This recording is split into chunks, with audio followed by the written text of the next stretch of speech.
Hello बेटा जी। Welcome to physics with Vaibhav sir. आज हम करेंगे chapter number 4, refraction of light, class 10th का। Chapter number 4, refraction of light. देखो बेटा, रिफ्रैक्शन का क्या मतलब होता है।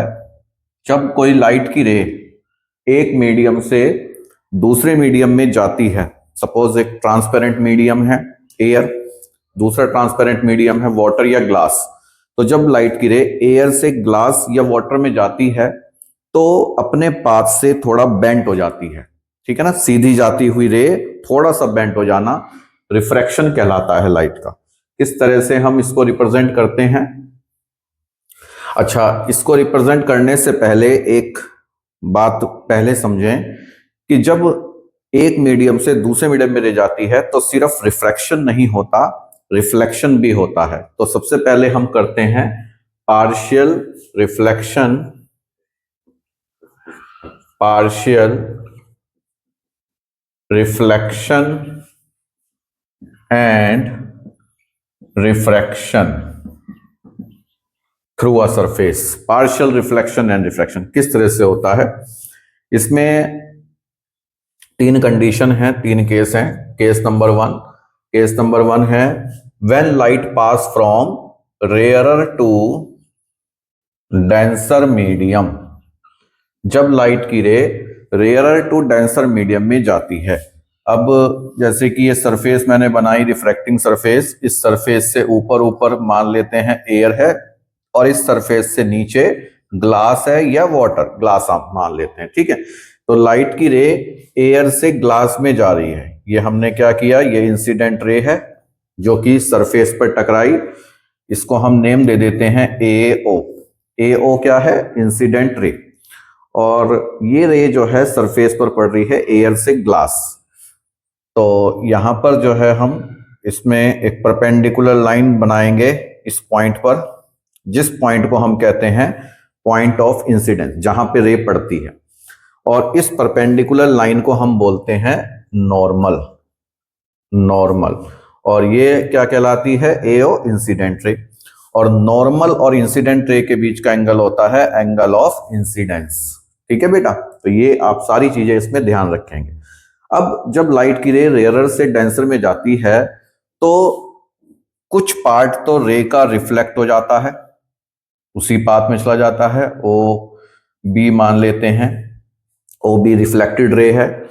और कुछ पार्ट जो है उसमें से बचा हुआ पार्ट इसका रिफ्रैक्ट हो जाता है, यानी कि इसी मीडियम में दूसरे मीडियम में आ जाती है, थोड़ा सा बेंट होती है यहां से। ये जो है ये थोड़ा बेंट होती है, दोबारा एक बार देखिए, ये इस तरह से ये बेंट होती है, सीधी जाने की बजाय इस तरह से थोड़ा सा बेंट हो जाती है, ठीक है। तो अगर ये सीधी जाती तो ये डॉटेड लाइन से इस तरह से हम बना सकते हैं ये, ठीक है ना। लेकिन ये थोड़ा सा इस नॉर्मल की तरफ बेंड हो जाती है जब एयर से ग्लास में रह जाती है। तो यहां पर जो ये होगा, इस वाली रे को बोलते हैं रिफ्रैक्टेड रे, रिफ्रैक्टेड रे। और ये वाला एंगल कहलाता है एंगल ऑफ रिफ्रैक्शन, रिफ्रैक्शन। और ये वाला एंगल कहलाएगा एंगल ऑफ रिफ्लेक्शन, ठीक है, क्योंकि ये रिफ्लेक्टेड रे है तो एंगल ऑफ रिफ्लेक्शन, और ये एंगल ऑफ रिफ्रैक्शन। ये जो एंगल ऑफ रिफ्लेक्शन है वो इसी के इक्वल होता है बेटा, according to laws of reflection, ठीक है। अब बात ये आती है कि जब ये रे इंसिडेंट पास आउट हो रही थी, ठीक है ना, तो इसमें से कुछ पार्ट रिफ्लेक्ट हुआ, बाकी पार्ट रिफ्रैक्ट हुआ रहेगा। तो इसका मतलब ये है कि जो रिफ्रैक्टेड रे है इसकी इंटेंसिटी, इंटेंसिटी ऑफ रिफ्रैक्टेड रे या एम्पलीट्यूड कह सकते हैं, एम्पलीट्यूड जो है वो इस वाली वेव का, रे का कम होगा इंसिडेंट से, क्योंकि कुछ पार्ट रिफ्लेक्ट हो गया ना तो इंटेंसिटी कम हो गई। तो इस वाली रे की, रिफ्रैक्टेड रे की जो इंटेंसिटी या एम्पलीट्यूड है वो इंसिडेंट रे से थोड़ी सी कम होती है, क्योंकि कुछ पार्ट रिफ्लेक्ट हो जाता है रे का, ठीक है ना, उसने इंटेंसिटी इसमें रिप्रेजेंट हो जाती है। तो चलिए इसके बाद जो है ये ओ सी क्या है? रिफ्रैक्टेड रे। ओ सी इज रिफ्रैक्टेड रे, ए ओ, फिर दोबारा देखें incident ray, O be reflected ray, O C refracted रे। अच्छा, इसमें एक चीज और है कि जो ये इंसिडेंट रे हम ये सीधी बनाई डॉटेड लाइन से, ये जितना बेंट हुई, यानी कि जितना बेंट हुई, इसको बोलते हैं एंगल ऑफ डेविएशन। क्या बोलते हैं इसको? Angle of deviation, delta. तो इस कंडीशन में जो डेल्टा होता है वो आई माइनस आर के इक्वल होता है। Delta is equal to I minus R. ठीक है, ये भी आप छोटी छोटी बातें इसमें ध्यान रखें, क्योंकि इंसिडेंट रे पास आउट हो रही थी, जितना एंगल वो बेंट हो गई नॉर्मल की साइड, उसको बोलते हैं एंगल ऑफ डेविएशन। डेविएशन मतलब मुड़ना, कितना एंगल मुड़ गई। ठीक है बेटा, तो ये ध्यान रखें। इसके बाद सेकंड केस हमारा आता है। सेकंड केस क्या है? जब लाइट की रे डेंसर से रेयरर मीडियम में जाए, जब लाइट की रे डेंसर से रेयरर मीडियम में जाए, तब क्या होगा? ये हमने एक रिफ्रैक्टिंग सरफेस बनाई। अब मान लेते हैं कि इसके ऊपर, सरफेस के ऊपर ग्लास है यानी डेंसर मीडियम, और सरफेस से नीचे एयर है यानी कि रेयरर मीडियम। ठीक है बेटा, तो यहां पर जो है हमने इंसिडेंट रे ऐसे पास आउट की। This is incident ray A O is incident रे। ठीक है बेटा, उसी तरीके से सेम ओ एक पॉइंट ऑफ इंसिडेंस है, और इस पॉइंट ऑफ इंसिडेंस पे सरफेस के परपेंडिकुलर एक लाइन बनाते हैं, इसको नॉर्मल बोलते हैं। तो एंगल ऑफ इंसिडेंस ये हो जाता है। अब जब लाइट की रे डेंसर से रे में जाती है तो ये अवे फ्रॉम नॉर्मल हो जाती है। ठीक है, लेकिन सारी की सारी रिफ्लेक्ट नहीं होती, कुछ पार्ट क्या होता है? रिफ्लेक्ट। तो जो पार्ट रिफ्लेक्ट होता है ये ओ बी है, और ये मान लेते हैं ओ सी। ठीक है बेटा, ओ बी रिफ्लेक्टेड रे और ओ सी क्या है? रिफ्रैक्टेड रे।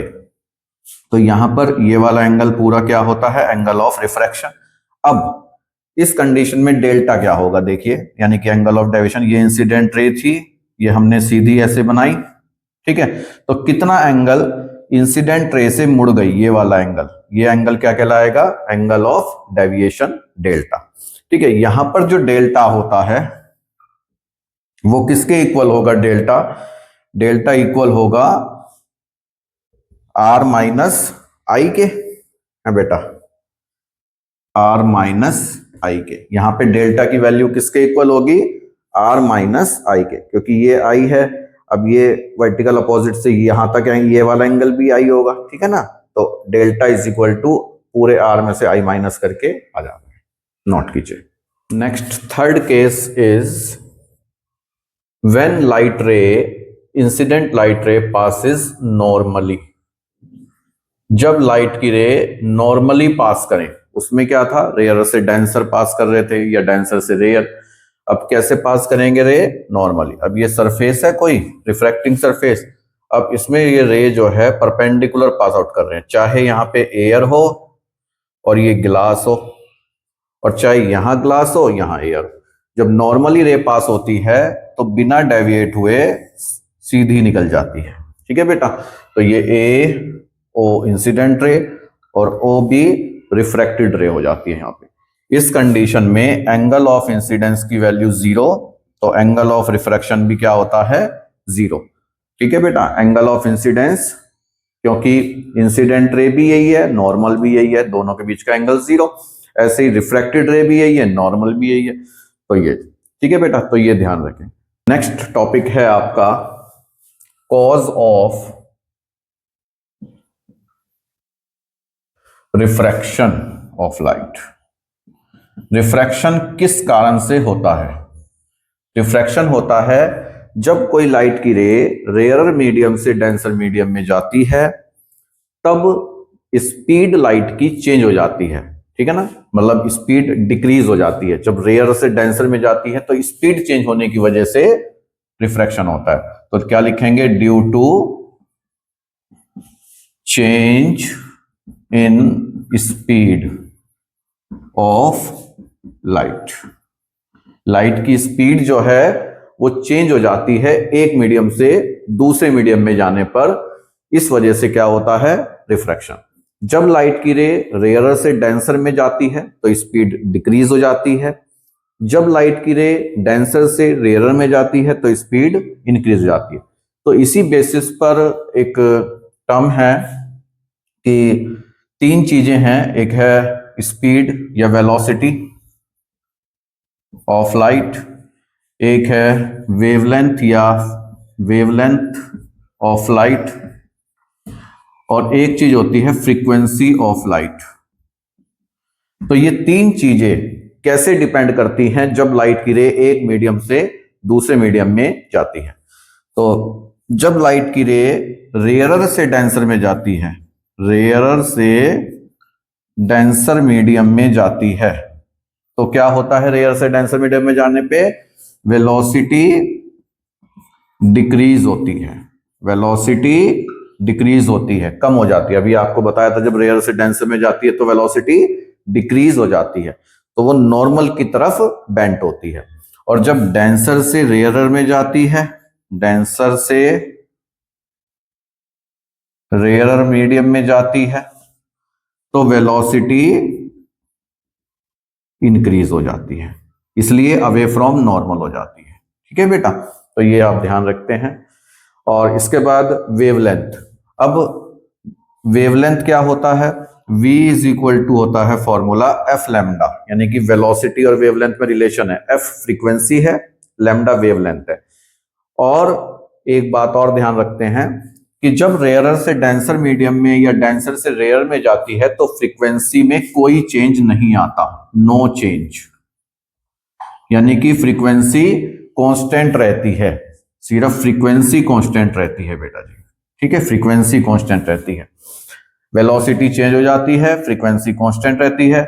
और जब फ्रीक्वेंसी कांस्टेंट रहती है तो इसका मतलब v is directly proportional to lambda, यानी कि वेलोसिटी घटेगी तो वेवलेंथ घटेगा, वेलोसिटी बढ़ेगी तो वेवलेंथ बढ़ेगा। तो इसका मतलब जब रेयरर से डेंसर में जाएगी रे तो वेलोसिटी और वेवलेंथ, लाइट की वेलोसिटी और वेवलेंथ दोनों डिक्रीज होते हैं। ठीक है, और जब डेंसर से रे में जाती है तो भी वेलोसिटी और वेवलेंथ दोनों इंक्रीज होते हैं तब। ठीक है बेटा जी, नोट कीजिए इसको। Next topic is laws of refraction.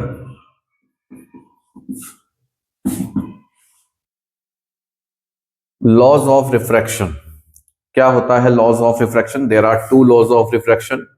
First law है incident ray, refracted ray and normal at the point of incidence all lie in the same plane. ठीक है बेटा जी, तो यही लॉज ऑफ रिफ्लेक्शन भी है बेसिकली, और यही लॉज ऑफ रिफ्रैक्शन भी है। और एक बात, लॉज ऑफ रिफ्रैक्शन को एक डच साइंटिस्ट स्नेल नाम के साइंटिस्ट ने दिया था। डच साइंटिस्ट थे स्नेल, ठीक है ना, तो स्नेल एक साइंटिस्ट का नाम था, उन्होंने लॉज ऑफ रिफ्रैक्शन दिए थे, तो इसलिए इनको हम स्नेल्स लॉ भी बोलते हैं।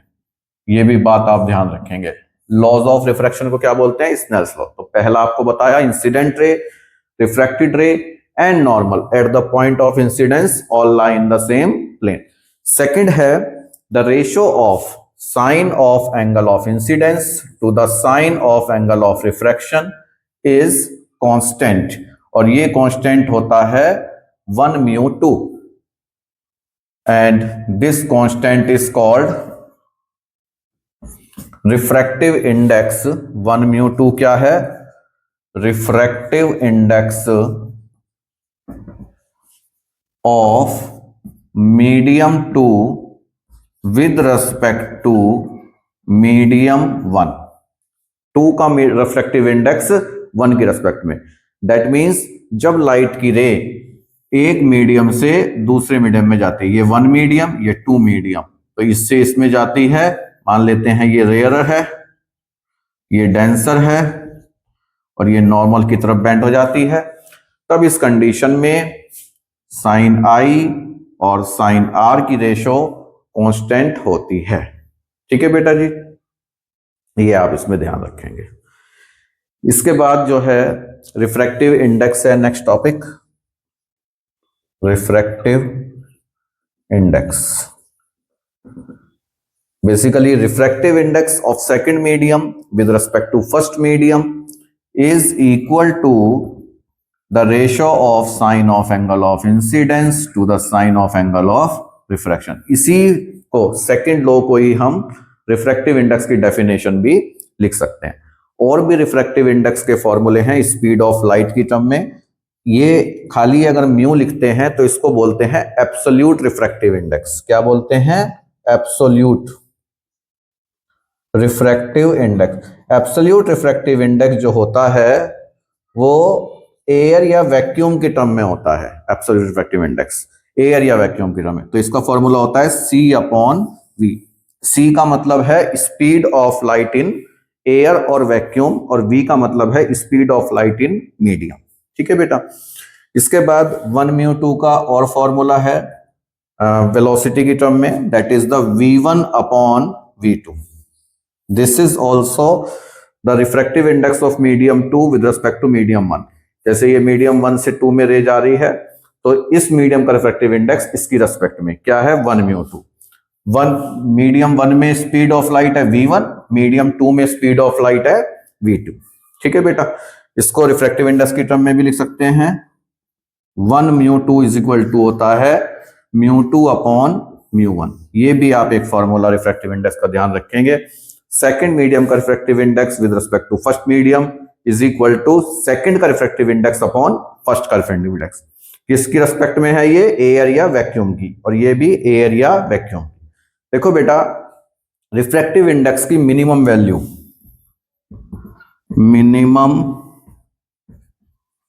वैल्यू ऑफ म्यू क्या होती है? 1, जो किसके लिए होती है? वैक्यूम की होती है बेटा। मिनिमम रिफ्रैक्टिव इंडेक्स किसका होता है? वैक्यूम का। वैक्यूम, और इसको हम एयर के इक्विवेलेंट भी मान लेते हैं बेटा जी, एयर की भी लगभग 1 मान लेते हैं। तो इसके बाद और मीडियम आते हैं, जैसे वाटर है, वाटर के लिए म्यू की वैल्यू, वाटर के लिए म्यू की वैल्यू अप्रोक्स 1.33 होती है। ग्लास के लिए म्यू की वैल्यू 1.5 होती है। तो जैसे जैसे डेंसिटी मीडियम की बढ़ती है, रिफ्रैक्टिव इंडेक्स की वैल्यू बढ़ती है, लेकिन मिनिमम वैल्यू 1 होती है। 1 के मल्टीपल में सब होती है। ठीक है बेटा जी, नोट कीजिए। Next topic is conditions for the light ray to pass undeviated बिना मुड़े रे का एक मीडियम से दूसरे मीडियम में पास होना की क्या कंडीशंस हैं? क्या कंडीशन होती हैं बेटा जी? तो आपको बताई गई है दोनों ही कंडीशन, फिर भी एक बार रिपीट कर देते हैं। पहले अगर आपको ध्यान होगा, अभी बीच में आया था, जब लाइट की रे एक मीडियम से दूसरे मीडियम में पास होती है तो वो कौन सी 2 कंडीशन हैं कि जिसमें वो बिना बेंट हुए सीधी निकल जाती है? तो पहली कंडीशन है when angle of incidence is 0 degree. अगर लाइट की रे नॉर्मली पास हो रही है, ये आपको बताया था डायग्राम में थर्ड केस में। ठीक है बेटा। अभी तो नॉर्मली जब रे पास होती है, रे जो है वो बिना डेविएट हुए सीधी निकल जाती है। ये देखिए, सरफेस पर ये रे पास आउट हो रही है ऐसे, तो ये बिना डेविएट हुए सीधी निकल जाती है नॉर्मली पास होने पर। दूसरी कंडीशन क्या है? When refractive index of medium 1 is equal to refractive index of medium 2। जब पहले मीडियम का रिफ्रैक्टिव इंडेक्स, यानी कि अगर ये इंसिडेंट रे ऐसे तिरछी भी पास हो रही है और इसका रिफ्रैक्टिव इंडेक्स भी म्यू है, इसका भी रिफ्रैक्टिव इंडेक्स म्यू है, सेम है, तो ये डेविएट नहीं होती, क्योंकि रिफ्रैक्टिव इंडेक्स चेंज होने की वजह से ही ये डेविएट होती है बेटा। ठीक है, तो बिल्कुल ये सीधी निकल जाती है इसी लाइन में, बिना डेविएट हुए निकल जाते हैं जब दोनों मीडियम का रिफ्रैक्टिव इंडेक्स सेम होता है। तो there are 2 conditions. Relation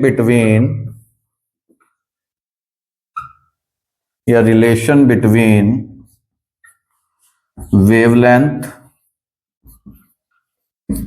wavelengths in two media क्या रिलेशन होती है? जब देखो बेटा, मान लेते हैं कि ये रिफ्रैक्टिंग सरफेस है, ये रे पास आउट हो रही है, इसमें वेवलेंथ लैम्डा है, ठीक है ना, ये नॉर्मल है, इसमें से ये रे ऐसे सब पास हो रही है, ये मीडियम 1, ये मीडियम 2, ठीक है ना, और इसमें वेवलेंथ जो है वो लैम्डा डैश है। इस मीडियम में, रेयरर मीडियम में वेवलेंथ लैम्डा है, और डेंसर मीडियम में वेवलेंथ, दूसरे मीडियम में जिसमें जा रही है रे, वेवलेंथ लैम्डा डैश है। तो इनका रिलेशन आपको डायरेक्टली याद रखना है, lambda dash is equal to lambda upon mu. Lambda dash is equal to lambda, mu क्या है, इसका रिफ्रैक्टिव इंडेक्स है सेकंड मीडियम का with respect to first medium.